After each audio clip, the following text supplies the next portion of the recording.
Hello blonde folks, welcome and welcome back. This is Gnomes, and here an interesting rigging animation trick maybe you know about, auto key, which is an option that if we enable it on pose mode we can emulate, well, do inverse kinematics, so auto inverse kinematics.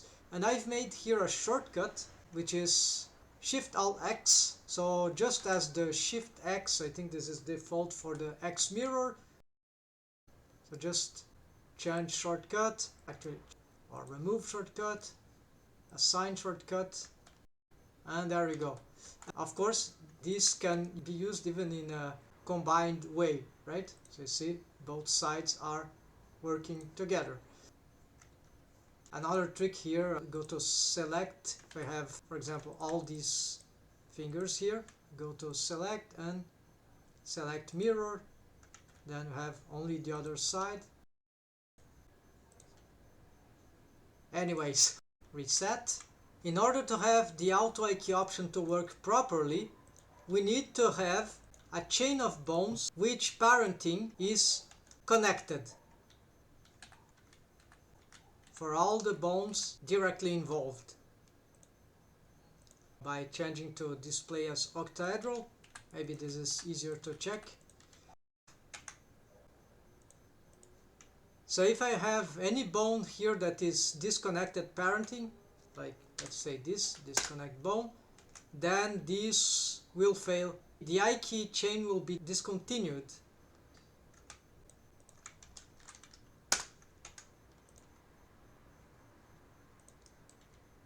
Notice that I can pose on I key inverse kinematics and still combine it with F key forward kinematics. And you see there doesn't seem to be any disruption or conflict between these ways of posing these bones. What happens with auto I key option enable is that any bone that I pick on the chain becomes the I key controller of that chain, backwards of course. So here it becomes forward kinematics, but then behind it becomes inverse kinematics. Same if I pick this one, so it's forward kinematics here and inverse kinematics for this part. So it's quite versatile, right? Because I wasn't so sure that would work in animation, I've decided to make a quick test here.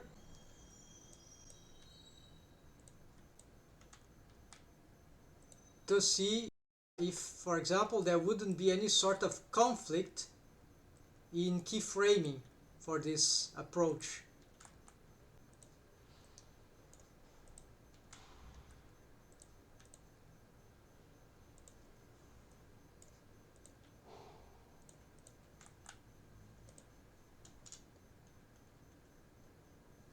And apparently not, everything works like just as expected. Looks safe to me. Of course, the local coordinates for one of the I key affected bones actually changes. So it was 1, now it is here, you see. I'm gonna straighten up, so it's back to 1. So you see, this one, the local coordinates, they change for real, even through this indirect inverse kinematics feature, because it really affects as if I was posing these bones, each one of them manually. So this is interesting to know. Another interesting point is, where is the pole target? Well, there is no pole target for auto I key, which sets the inverse kinematics, the bones on the I key chain, free to sort of to rotate or bend in both directions, which for the case of hand with fingers, it sounds quite useful, right? Animating on inverse kinematics without I key or without a pole target, it's a bit tricky, but it's actually simple if we get used to it. Basically, if I pose here this bending inwards, I cannot, you see, I want to bend outwards. I cannot, so I need to straighten up and then do this outwards. Then I cannot go bend inwards. I need to straighten up, click, and then bend inwards. There's a drawback. The auto IK option conflicts with certain bone constraints if we want to have some specific automations of the fingers. For example, I have set some transformation bone constraints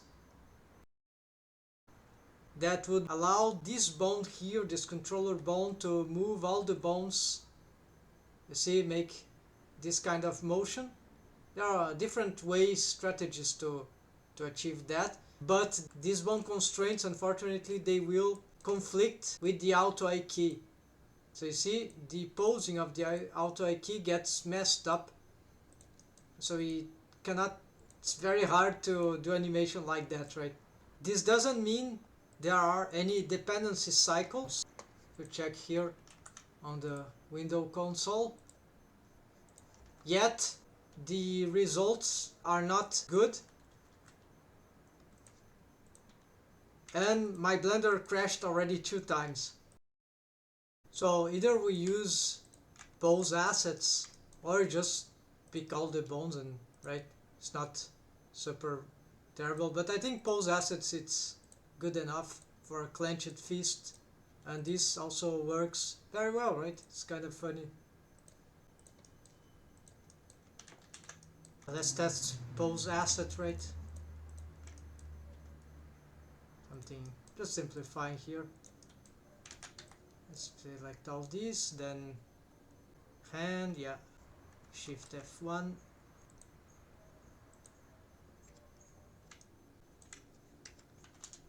Refresh here.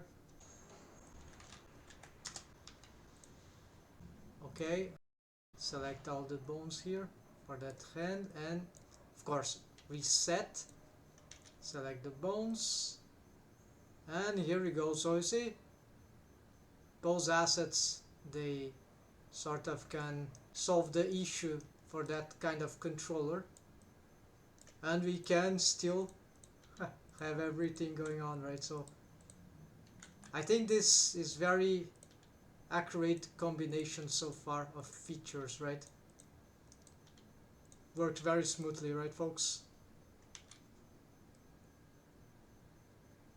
By the way, the reason I've made these bones, they are sort of the major IK control bones for all of these of the chains, but this bone is, it does nothing besides that. It's just for the auto IK to work. Otherwise, I would pose here, but then I wouldn't have specific limits for this one in IK. So this one allows me to have these thresholds even for this bone here. Although I could use some other solution like a limit rotation, right? But we have by default on IK inverse kinematics in Blender, we have settings on pose mode only, not on edit mode. Then we can find this menu here, inverse kinematics, for every single bone in the skeleton. And so you see that here, although I have auto IK on, these stuff are grayed out. But this is not correct. These are editable. Those things get enabled when we have an IK bone constraint on bones which are part of an IK chain. Well, these bones are not exactly on an IK chain when I select it. This one would be, but the IK chain is behind it. So this is something I've reported, and maybe Blender developers will do something about it. So it looks like it doesn't work, but actually that works. So let me explain how that works if you don't know. You see this red arc? This is related to the local X axis of the bone, because I have this limit X option. So this is sort of limit rotation, and you see that the arc changes here from 0 degrees to negative 800. So I just put something that would look good for the bendings that I want for this distal phalanx of the index finger. And of course I've reproduced this value for all the other distal phalanx to simplify. The limit y doesn't show anything, and the limit z, it's this blue arc. I just want this bone to be rotating on its x-axis, so that's why I have lock IK axis for y and z, and the x free to move. Well, free partially because there is then the limit x. If they are locked, I don't need to get those limits here. And for the maximum, I've put this value, so I want it to bending, but not that much as the other direction. So if I pose it manually, this is F key posing, so I can extend. But if I use this bone, which is the first on the I key chain, but the last on the F key chain, because it is parented connected, right, to this one, then I can have this bone respect these thresholds, these limits you see here. And so we do this for every other bone. I forgot also the stiffness. The stiffness, I don't know much about it, but it sort of helps to get the motion that we want. So you see, they have varied influence, but here I copied for these ones, and these ones have all the same. Medium phalanxes and proximal phalanxes. And the metacarpals, then, for the metacarpals I did different. I didn't lock the lock IK Z, so that means that, you see, there's the blue arc also and creates this 3D shape there. So I can still control this sort of rotation, not for the phalanxes, but for the metacarpal.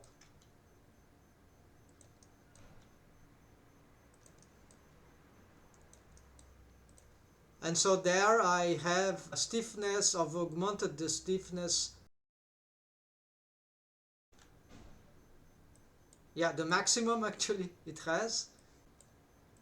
So it doesn't move too much. I think that sort of would help. Limit x, then some values you see here in the image, and limit z. And so they would have apparently the same settings except the limits. So in the end we'll end up with all those arcs here, but don't be scared, this is just the limit axis for I key. It might be daunting to solve it in the beginning, but actually it's pretty simple if we know what we want. And so we can simplify by just reproducing the features on similar bones, right? Just as I did as an example. Finally, and this might hurt the eyes a little, I have two chain of bones here for the hand, which are the control bones, which I was showing before in blue, and the deformed chain here. Notice that the arcs are not in the deformed chain because these bones, they don't need to be, they actually don't even need parenting here, but this might be wrong. I just use the typical copy transforms to its respective control bone.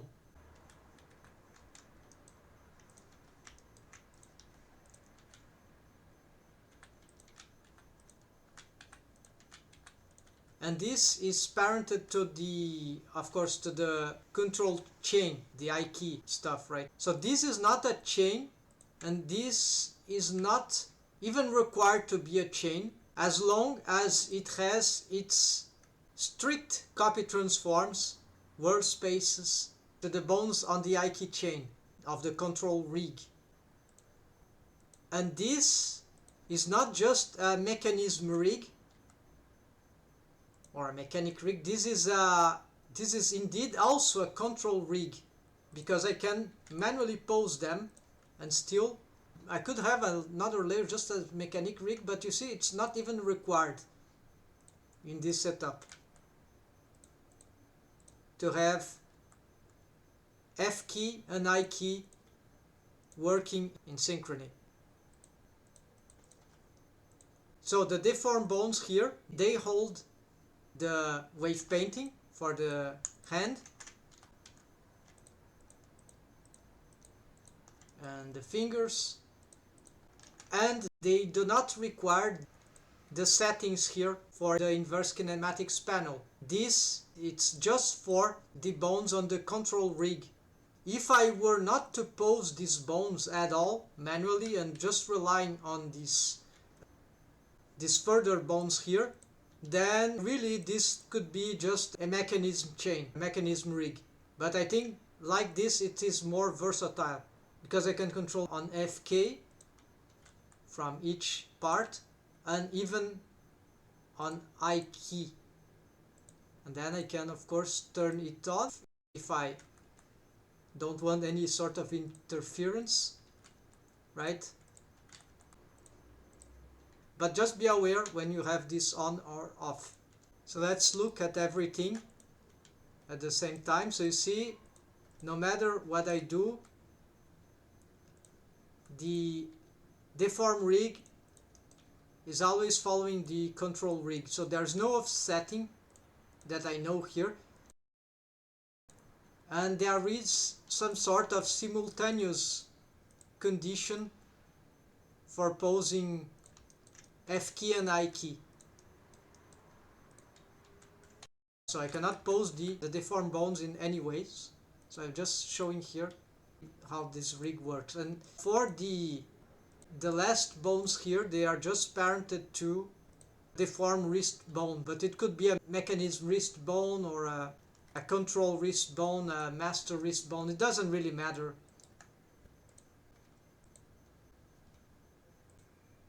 Okay, they are parent to this wrist bone here.